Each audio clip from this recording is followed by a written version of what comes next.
चलो आगे देखो, हम सब पढ़ रहे थे रासायनिक साम्य। क्या पढ़ रहे थे? रासायनिक साम्य। देखो समझो, हम लोग आज पढ़ेंगे गैसीय दाब स्थिरांक, गैसियस प्रेशर कांस्टेंट। ठीक, गैसियस प्रेशर कांस्टेंट पढ़ेंगे। उसमें लिखो, किसी गैस का आंशिक दाब, किसी गैस का आंशिक दाब, किसी गैस का आंशिक दाब उसके उसके सांद्रण, या फिर हम लोग कहते हैं सक्रिय द्रव्यमान, सक्रिय द्रव्यमान के समानुपाती होता है, के समानुपाती, समानुपाती होता है। ठीक, तो किसी गैस का आंशिक दाब क्या हो जी? उसके सांद्रण क्या होता है, यानी सक्रिय द्रव्यमान क्या होता है? समानुपाती होता है। अर्थात किसी गैस, अर्थात किसी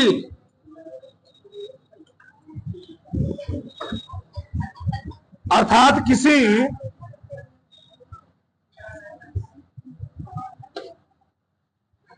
अर्थात किसी गैसीय विकारकों में, अर्थात किसी गैसीय विक्रियाओं में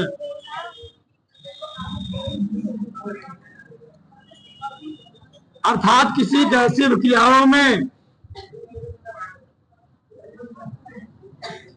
गैसों के सांद्रण को, गैसों के सांद्रण यानी सक्रिय द्रव्यमान को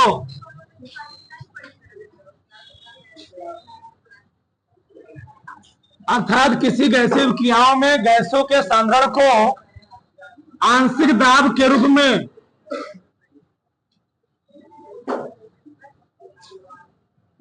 आंशिक दाब के रूप में व्यक्त किया जा सकता है, व्यक्त किया जा सकता है। देखो समझो, हमने क्या लिखा? किसी गैस का आंशिक दाब उसके सांद्रण यानी सक्रिय द्रव्यमान क्या होता है? समानुपाती होता है। अर्थात किसी गैसीय विक्रियाओं में गैसों के सांद्रण यानी सक्रिय द्रव्यमान को आंशिक दाब के रूप में हम लोग व्यक्त करते हैं। ये बहुत मेन पॉइंट है। मान लो, ठीक, यानी चाहे हम कहें सांद्रण, चाहे हम कहें सक्रिय द्रव्यमान, यह समानुपाती होता है आंशिक दाब के, आंशिक दाब के, यानी कंसंट्रेशन सी प्रोपोर्शन होता है पी के। किसके लिए? एक क्या है? किसी गैस का आंशिक दाब है, एक अपन सक्रिय द्रव्यमान है, इसे हम लोग कहते हैं सांद्रण। क्या बोलते हैं? सांद्रण, कंसंट्रेशन। तो क्या है? सांद्रण ऑफ सी। ठीक, इसको हम ऐसे रिप्रेजेंटेट कर सकते, कोई दिक्कत, यानी हम सी को पी के पदों में आराम से लिख सकते, कोई समस्या नहीं है। ठीक, इसको ताल लो। जैसे मान लो, रुके रहो, इसे मान लो, इस पर भी रिएक्शन नहीं तो समझ में आएगा तुमको। लिखना मत अभी, ये देखो पहले। चलो, माना,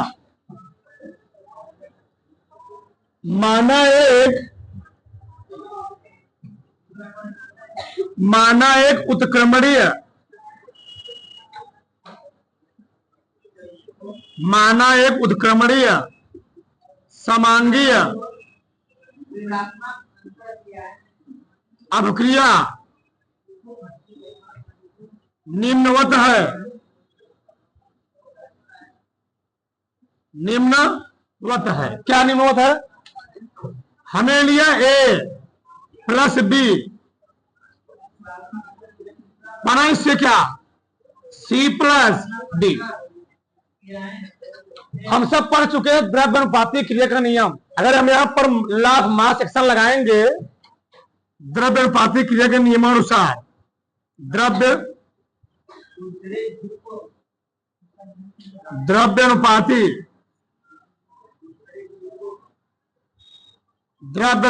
क्रिया के नियमानुसार तो आप हम लोग निकाल कर रहे थे साम स्थिरांक केसी। क्या निकाल रहे थे? हाँ, साम स्थिरांक केसी। कैसे निकालते थे? कंसंट्रेशन सी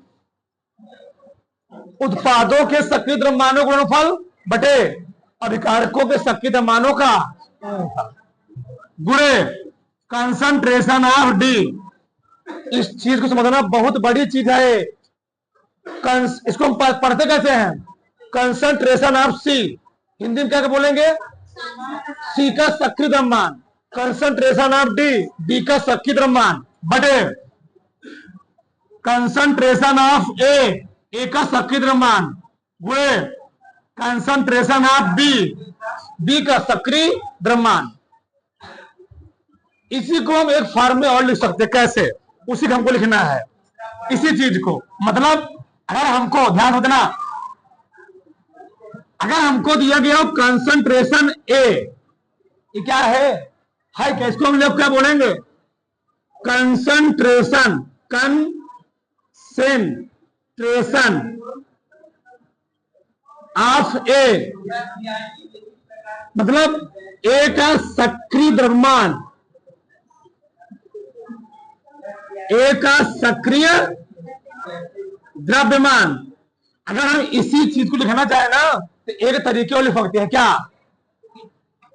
कंसंट्रेशन ए, ऐसे ए का सक्रिय द्रव्यमान। इसी को हम, इस चीज को हम इस रूप में लिख सकते हैं। बताओ तो सबको हम इस रूप में लिख सकते हैं। कैसे? यानी केसी बराबर कंसंट्रेशन ऑफ किसका था? सी। मतलब अगर ये बड़का कोष्ठक को हटा देंगे ना, अगर ये बड़का कोष्ठक को हटा देंगे तो ऐसे लिखेंगे। और सी क्या है? बड़का सी, बड़का सी ऑफ सी। ठीक, अब कोष्ठक हट जाएगा, गुणे बड़का डी, बड़का D of D, concentration of C, concentration of D बटे कंसंट्रेशन ऑफ ए गुणे कंसंट्रेशन ऑफ बी। लेकिन यहां पर गैसीय दाब स्थिरांक का क्या रहा है कि किसी गैस का जो संघनन होता है उसके आंशिक दाब क्या होता है? समानुपाती होता है। क्या होता है? मतलब हम जितने भी सी रहेंगे उसको हम पीक पदों में लिख सकते हैं। किसके पदों में? तो जहां जहां सी है वहां पर हम लोग क्या लिख सकते हैं? पी लिख सकते हैं। नहीं समझे? जहां जहां पी लगा वहां पर सी लिख दो। तो हाँ, तो जहां सी वहां पी लिखना है, पी हो जाएगा तब के पी। ए क्या था? ए है साम स्थिरांक। ए क्या है? गैसीय दाब स्थिरांक। ए है गैसीय साम स्थिरांक। और ए क्या है? लिख दे रहा हूं मैं। ए है गैसीय, ए है गैसीय साम स्थिरांक।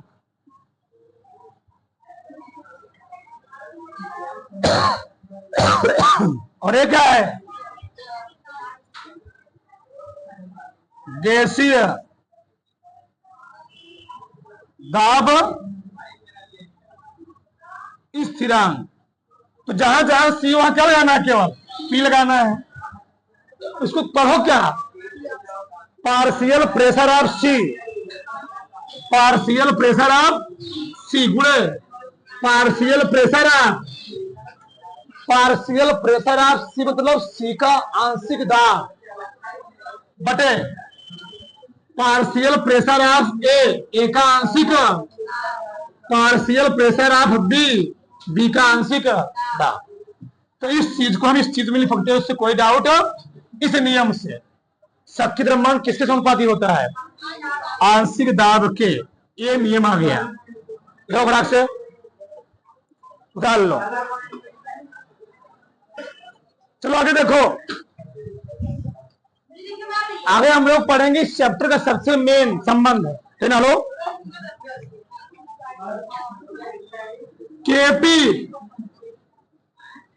केपी और केसी में संबंध सबसे मेन है। केसी में संबंध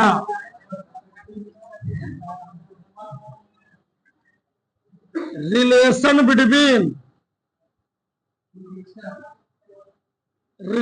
बिटवीन केपी एंड केसी, यानी हिंदी में क्या बोलेंगे? दाब स्थिरांक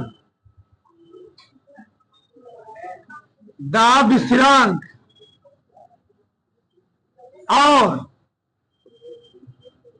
साम्य स्थिरांक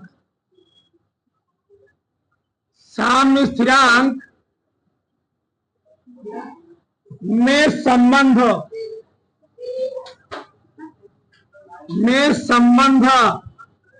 ठीक, अब ध्यान से सुनना, अब सबसे मेन टॉपिक यही चलेगा। ठीक, चलो मैं मान ले रहा हूं, माना एक उत्क्रमणीय, अब किसी पेन चलना चाहिए, माना एक उत्क्रमणीय समांगीय गैसीय अभिक्रिया निम्नवत है।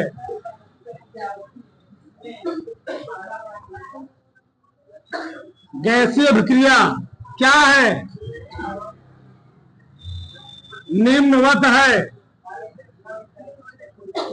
निम्नवत इस प्रकार है, इस प्रकार है। माना है उत्क्रमणीय समांगी गैसीय क्रिया निम्नवत इस प्रकार है। कैसे है? ध्यान से चलो, हमने लिया ए प्लस बी, इससे बना क्या? C plus D. मैंने यानी कि मोलो संख्या एक मोल संख्या दिखा दिया अनुमान। बी कितने मोल ले लिए मैंने? m2। सी के मोल ले लिए m1 और डी के मोल ले लिए m2। जहां n1 n2 m1 12 ना क्या है? मोलों की संख्या है। ठीक, लिख सकते हो, जहां n1 n2 m1 m2 गैसीय पदार्थ के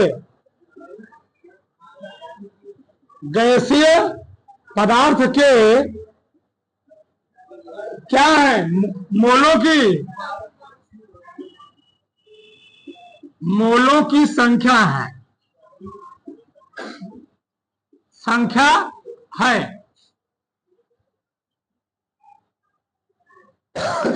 चलो अब यहां हम लोग लगाएंगे द्रव्यानुपाती क्रिया का नियम। किसे लगाएंगे? द्रव्यानुपाती क्रिया का नियम। तो द्रव्य अनुपाती क्रिया के नियमानुसार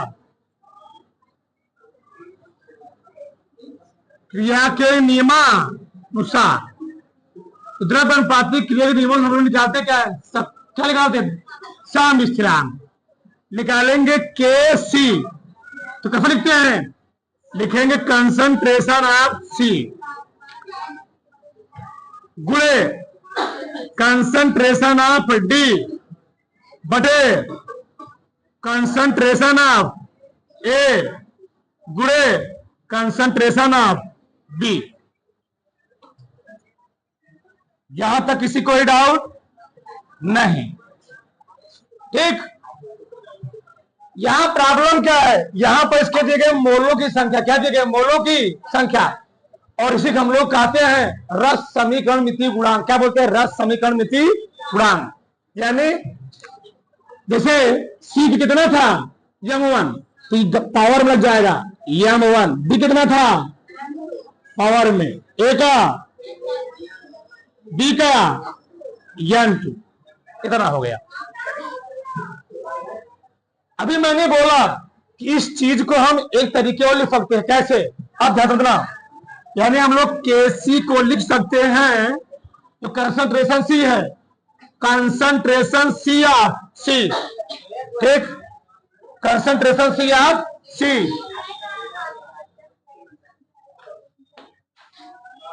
चलो आगे देखो, हमने क्या लिखा जी, कंसंट्रेशन सी ऑफ सी।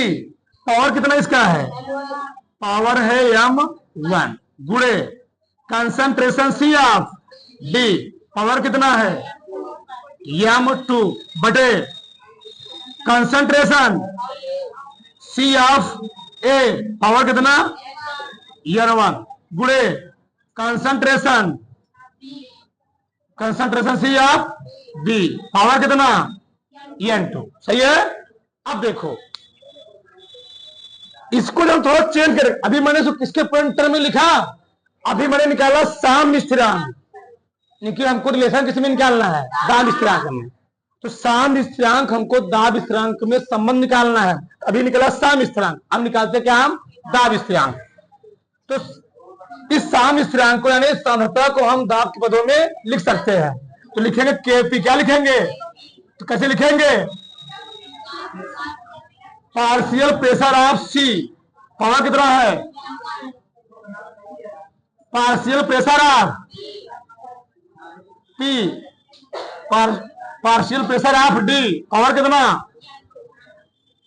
बटे पार्शियल प्रेशर ऑफ, पावर कितना, partial pressure of B, power कितना n। इसको मान लो समीकरण नंबर 1, क्या मान लो 1, इसको समीकरण नंबर 2।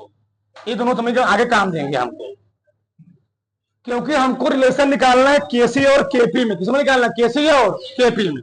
अब यहां हमको लगाना पड़ेगा आदर्श गैस समीकरण। लिखो, मैं क्या परेशान हो, इधर देखो, हम यहां अप्लाई करेंगे हम आदर्श गैस समीकरण।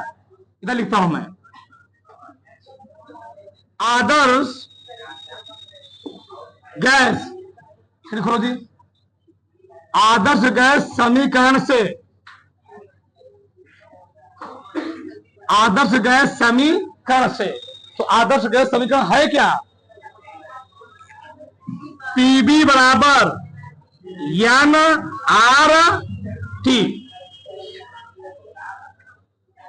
N R T. अगर मैं पी यही, हमको तो पी निकालना है, क्या निकालना है, पी यही रहने दो, एन को लग जाओ, एन बटे बी बटे क्या हो जाएगा, एन बटे बी, यही क्या है, सक्रिय द्रव्यमान। क्या है, अरे भैया इसी को हम लोग बोलते हैं सक्रिय द्रव्यमान, इसी को हम लोग कहते हैं सांद्रण। क्या कहते हैं, इधर मैं लिख दे रहा हूं, चलो, सक्रिय द्रव्यमान, इसी को हम लोग कहते हैं सांद्रण, यानी एन अपान बी को हम लोग कहते हैं सी।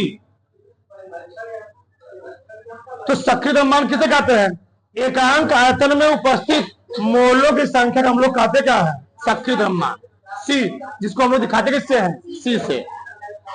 एकांक आयतन में उपस्थित मोलों की संख्या हम लोग कहते क्या है, सक्रिय द्रव्यमान, जिसको हम लोग दिखाते किससे हैं जी, सी से। आगे देखो, चलो,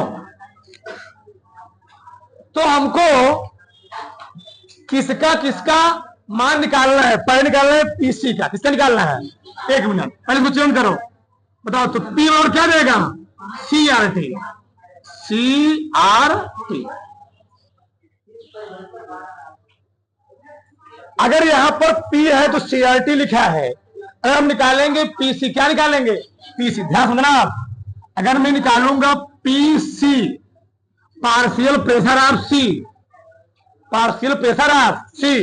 तो जहां सी लिखा है, जैसे यहां पर पी था, क्या लिखा मैंने? सी लिखा। जैसे यहां पी था, सी लिखा, तो अगर मैं पीसी लिख रहा हूं क्या लिखूंगा? पार्शियल प्रेशर ऑफ सी, तो कंसंट्रेशन ऑफ सी। पी था, सी लिखा ना, पार्शियल प्रेशर ऑफ सी लिखूंगा, क्या लिखूंगा? कंसंट्रेशन ऑफ सी। और गुणे क्या है? R T. सही है? मैं पहले एस लिख रहा हूं, एस मैंने लिखा एस वाला पहले, पार्शियल प्रेशर ऑफ ए, तो क्या लिखो? Concentration of A. अब पी बी लिखो, P B, partial pressure of B, partial pressure of B, क्या लिखूंगा? कंसंट्रेशन ऑफ बी गुणे क्या लिखूंगा? R T. P C, partial pressure of C, तो कंसंट्रेशन ऑफ सी गुणे पार्शियल प्रेशर ऑफ डी, तो कंसंट्रेशन ऑफ डी गुणे R T.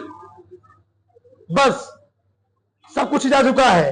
PC का मान निकल गया, पीडी का मान निकल गया, पीए का मान निकल, किसका मान निकल गया? पीबी का मान निकल गया। सब मान इसमें पुटअप कर देने हैं। ठीक, तो समीकरण 2 में पीए, पीबी, पीसी, पीडी मान करने पर, रखने पर रखो, थोड़ा सा छोटा करो। चलो समीकरण 1 में,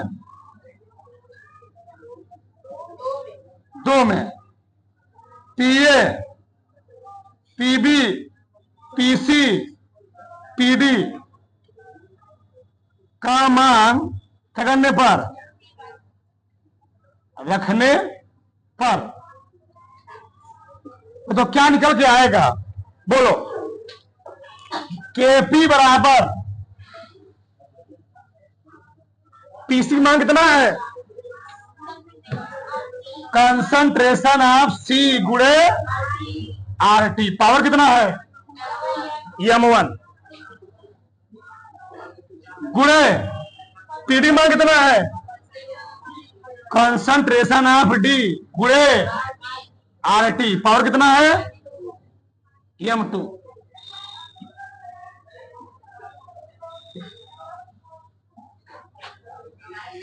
ए का कंसंट्रेशन ऑफ ए गुणे आर टी, पावर कितना है? n1।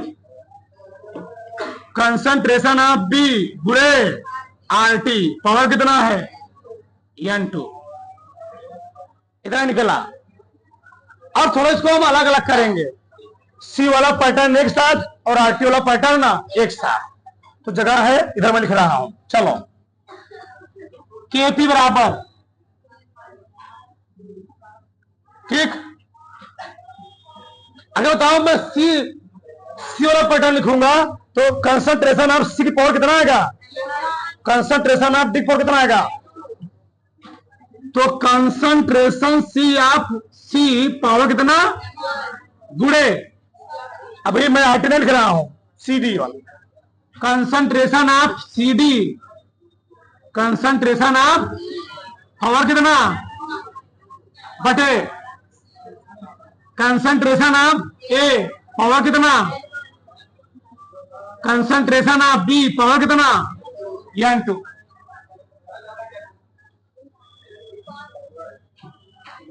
गुणे, अब मैं लिखूंगा आर टी, कौन सी? आर टी का पैटर्न। तो क्या जी यहां पर है? R T power m1, R T की पावर क्या जी? m1 गुणे आर टी पावर m2 बटे R T power n1 R T power n2। सही है? इतना मान हमारे पास आया। अगर इसको सही से लिखूं तो बताओ किसका मान है? ये किसका मान है?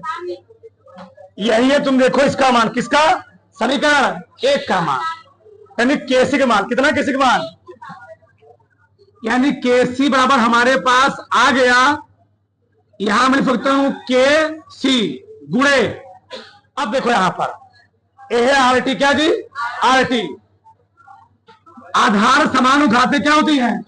जुड़ जाती है, तो मैं लिखूंगा R T power m1 plus बटे RT की पावर n1 प्लस n2। सही गलत है? सही है। Kp बराबर Kc गुणे RT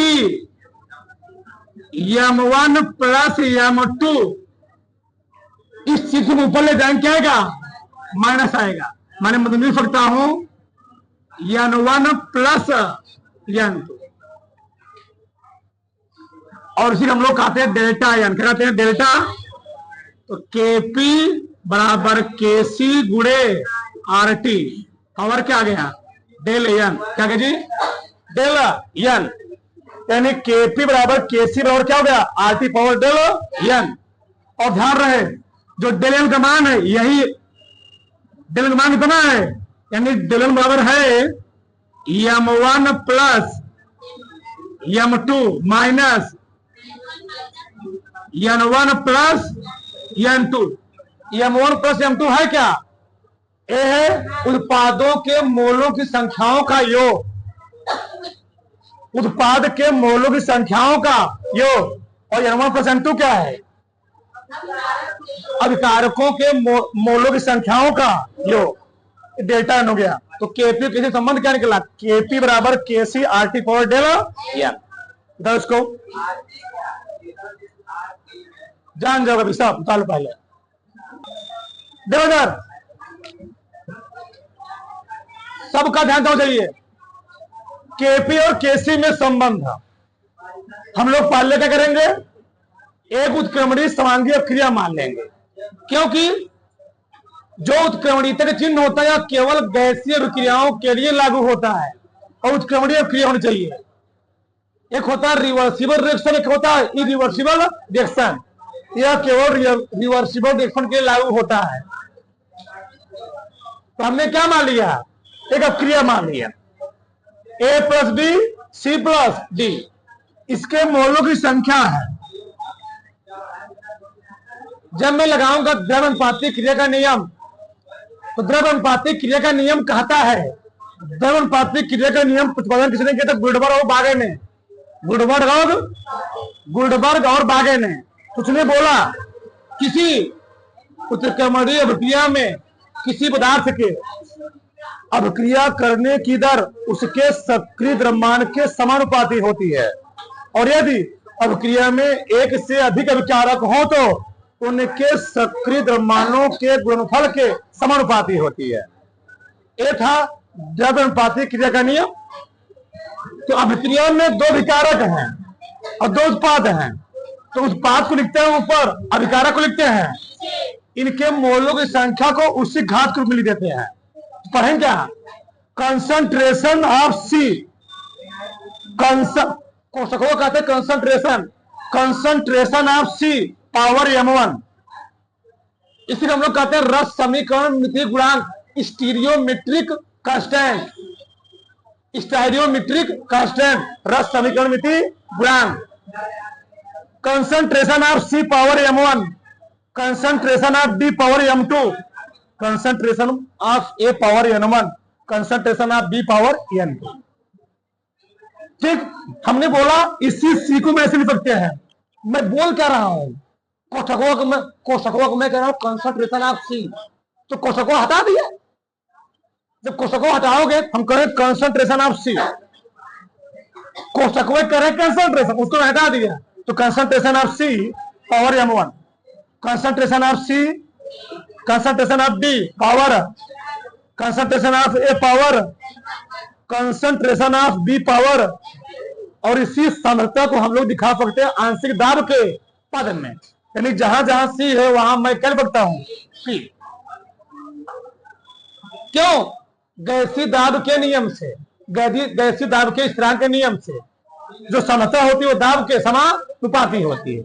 जहां जहां सी था वहां क्या लगा दिया? केवल पी लगाया हूं, कुछ लिखिए नहीं हूं, बस सी जहां जहां था वहां पर क्या लिखा हूं? पी। तो ये क्या है? ये है गैसीय साम्य स्थिरांक और ये है गैसीय दाब स्थिरांक। क्यों मैं ऐसा लिखा? तो भैया हमको चाचा चाची में संबंध निकालना है, तो पहले चाचा निकालना पड़ेगा, फिर क्या निकालना पड़ेगा, तभी तो संबंध आएगा। इसमें क्या रिलेशन है दोनों में? बड़े मान निकालिए के से, फिर क्या निकालिए के पी। अब मैं लगा आदर्श गैस समीकरण, ऐसा समीकरण जो बायल, चार्ल्स और आवोगाद्रो के नियम का पालन करता है, उसी को हम लोग कहते क्या है? पीवी बराबर एनआरटी। हमने बोला सिलेबस नहीं, तभी मैं पूरा पढ़ाया हूं, शुरू से लेकर पूरा पढ़ाया हूं। पी बराबर एन अपान बी आर टी हो गया। एन अपान बी, एन बटे बी, मोलों की संख्या बटे आयतन। एकांक आयतन में मोलों की संख्या कोई हम लोग कहते हैं सक्रिय द्रव्यमान, ठीक है। एकांक आयतन में उपस्थित मोलों की संख्या हम लोग कहते क्या है? सक्रिय द्रव्यमान। और सक्रिय द्रव्यमान को ही, सांद्रण को ही हम लोग दिखाते किससे है? सी से। ठीक, सही है, इतना आ गया। यानी पी वो क्या आ गया? C R T, C R T. लेकिन हमको निकालना क्या है? PC, PD, PA, PB. अगर यहाँ पी था, सी था, अगर यहाँ पी लिखा था, यहाँ क्या लिखा था? अगर यहाँ पीए निकालना होगा, पीए, बस यहाँ पीए लगे, यहाँ ए लिखी, तो यहाँ पर क्या हो जाएगा? सीए, पीए सीए गुणे आर टी। बी लिखना होगा पीबी गुणे पीबी बराबर सीबी गुणे पीसी, सीसी गुणे आर टी। पीडी बराबर सीडी गुणे आर टी। सबका मान निकल गया, पीसी का, पीडी का, पीए का, पीबी का, सब मान रख दिया यहाँ पर। ठीक, अब मैंने सी वाला पैटर्न एक तरफ कर लिया और आरटी वाला पैटर्न एक तरफ। सी वाला पैटर्न इधर कर लिया, आरटी वाला पैटर्न। अब बताओ समीकरण एक कितना है क्या? ये तो यही है ना, यही है ना, यार लिखा के सी आरटी। आधार समानुपाती क्या होती है? जुड़ गई। अब कोई चीज हर से अंश में जाए तो उस पर क्या लगता है? माइनस। तो जो था प्लस, ऊपर क्या हो जाएगा? डेल एम बराबर आ गया m1 plus m2 minus n1 plus m1 plus m2 क्या है? ए है उत्पाद,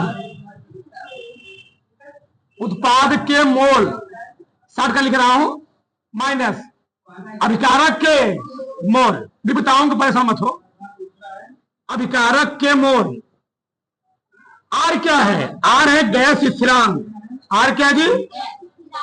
गैस स्थिरांक।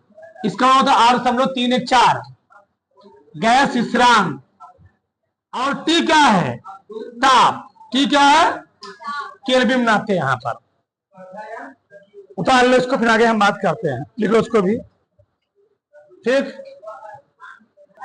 आगे देखो इधर, जो जैसे कुछ समझो, यहां पर मैंने करके लिखा 2NH3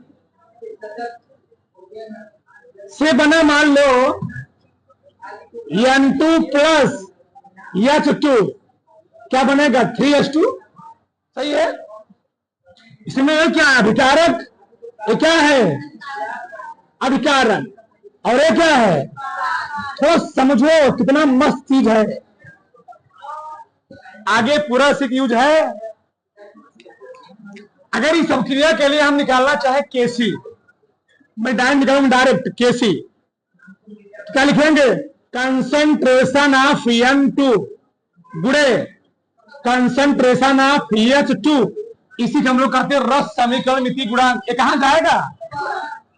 पावर में, बटे कंसंट्रेशन ऑफ NH3, और पावर क्या हो जाएगा? हम यहां से डायरेक्ट डेल्टा का मान निकाल सकते थे, डायरेक्ट भी, लेकिन समझो, मान लो हमको निकालना हो डेल एन, तो डेल एन है क्या? उत्पादों के मोल। उत्पाद तो ये ना, बताओ उत्पाद के मतलब, लिख रहा हूं मैं, एक मिनट। उत्पादों के मोल, उत्पादों के मोल माइनस अभिकारकों के मोल।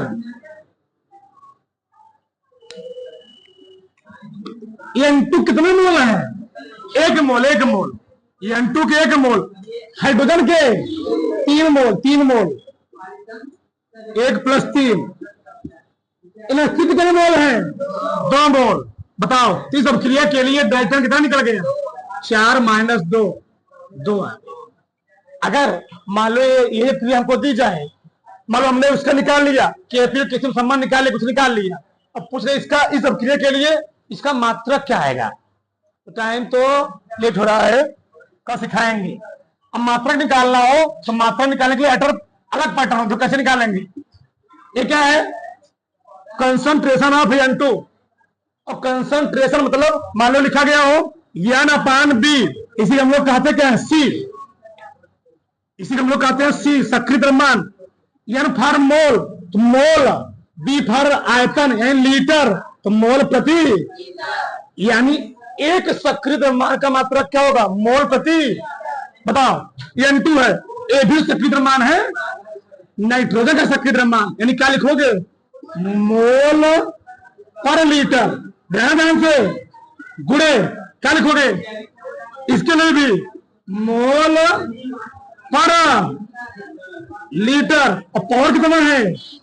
3 बटे मोल, मोल पर लीटर, मोल पर लीटर, पावर कितना है? कितना हो टोटल? ऊपर हो गया मोल पर लीटर, मोल पर लीटर पावर कितना हो गया, और नीचे कितना हो गया? मोल पर लीटर बटे क्या हो गया? 200 कट गया, तो ऑलरेडी क्या आएगा? मोल पर लीटर मतलब मोल स्क्वायर, इसी को मैं क्या समझ सकता हूं? Mole square into litre power -2। तो इस अभिक्रिया के लिए मात्रा क्या निकल आएगा? Mole square litre power minus. ऐसे हर अलग अलग अभिक्रियाओं के लिए डेल n का मान होगा, और उसके मात्रा भी क्या होंगे? अलग अलग निकलेंगे